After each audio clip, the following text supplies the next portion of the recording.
Catch the Next recognizes that the work of successful teaching and learning is challenging because faculty, staff, and administrators need a network of support as much as our students. We have developed the Teaching and Learning for Student Success Peer Mentoring Program, which draws on a vast network of authors, scholars, and community leaders who share the same mission as the Texas Dreamcatchers program. They believe in education as a means to increase the number of underserved students who graduate from college and return to serve their communities as advocates and leaders in their own right. My name is Dr. Lydia French. I am Director of Teaching and Learning for Student Success for Catch the Next.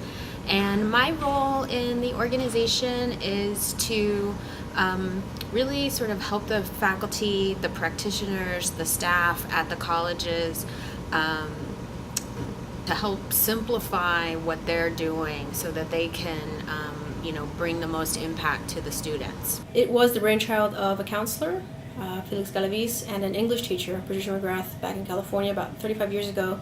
They were looking at Latino success rates on their campus, and the English teacher in particular was noticing that while there were a lot of Latino students on her campus, there weren't a lot of them making it into her English 1 class. So she wondered what was going on. She paired up with Felix Galaviz, the counselor, and they poured over 1,000 transcripts, and they found a steady pattern. So they found that Hispanic students on their campus were more likely to be first generation, less likely to seek out counseling, and less likely to be at that college level transfer English class. So they designed the Puente model to address those 3 areas. So we have mentoring to help with those first generation issues so that students are paired with a mentor in the community that has been through the college process and can help mentor them through it.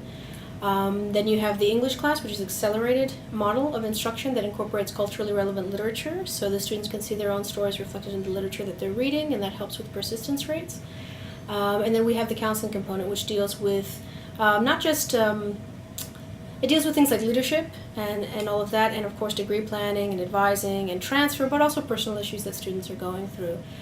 So that's the model that Catch the Next brought in 2012 here to the state of Texas. So I think we're fortunate really and blessed to have been part of the Puente program and the launch of it in the state of Texas and carrying over from the success that it's had in California for decades.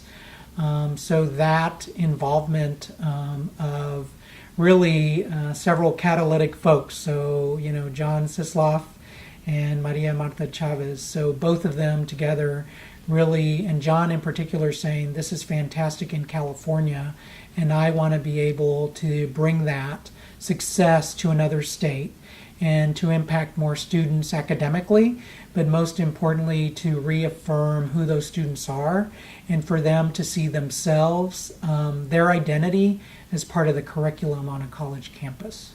Because when I was in high school, my professors were all like, they're not going to help you in college. You need to know your own thing. You need to be ready and just go with what you know. Because the only time that you'll see your advisor or anything is when you're about to graduate. And that kind of scared me, and I was like, well, guidance is a lot to do with like me being able to graduate and know what I have to do. Well, the specific thing that a mentor helped me was that he has gone through that already. He was actually working at the Welcome Center at the Palo Alto College, so he already went through what I went and was able to guide me through where up to now, which I'm going to be graduating in this semester. My experience with Catch the Next was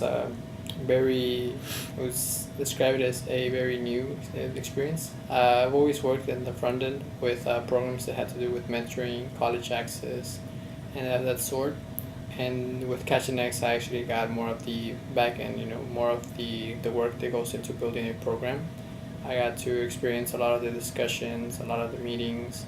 I was included in a lot of the conversations that took place with administrators, directors, and I think that was a very unique experience, one that I really need in order for my future. Poetry is one of the newer ones, and Margarita Engel is one of the writers that I really promote. She writes these poetic narratives, and they're long poems, and they're really amazing. But they're about young people and the problems that they face. They're booklet works of nonfiction that are in verse. And that to me is fabulous because I'm also a poet. So the language itself And if you actually look at some of the hip hop lyrics, you will see that they are also telling a narrative, and they're also poetic. And so I have to do a parenthetical aside here. I don't know if you watch SNL, but 2 weeks ago, Lin-Manuel Miranda was on there, and there had so many Latino themed vignettes. I was like, oh wow. And one of them was about an English substitute teacher who was coming in to save the kids by teaching them about poetry through hip hop.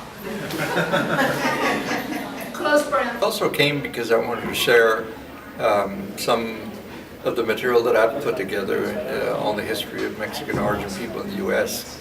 that I think ought to be shared as much as possible. So I use every opportunity to share my findings from history of Mexican Americans. What I shared today was my work on a World War I diary by a Mexican American. I translated and edited the publication by José de la Luz Sáenz. He published it in 1933, and the book is a very important historical document because it not only creates a record of Mexican American participation in World War I, but he also makes an important argument throughout the book that Mexican Americans are making the ultimate sacrifice on the battlefields so that future generations of Mexican Americans can make use of that sacrifice to argue for equal rights. He also analogizes the movement for equal rights in the United States with the fight for democracy and justice in Europe. And he says basically that there is no difference between the war in Europe and the fight for equal rights here. They both are guided by important foundational values and principles like democracy and justice. In this symbol anyway, is the difference between a declaration of inability and a question that opens a possibility. So here, this is fixed, right? Here's the fixed mindset. It can't go anywhere. It's already decided. It is absolutely certain of itself. But here, the question at least opens the possibility that maybe I can. Maybe there is something I can do. So a question on this side in a fixed mentality might be, can I do that? No.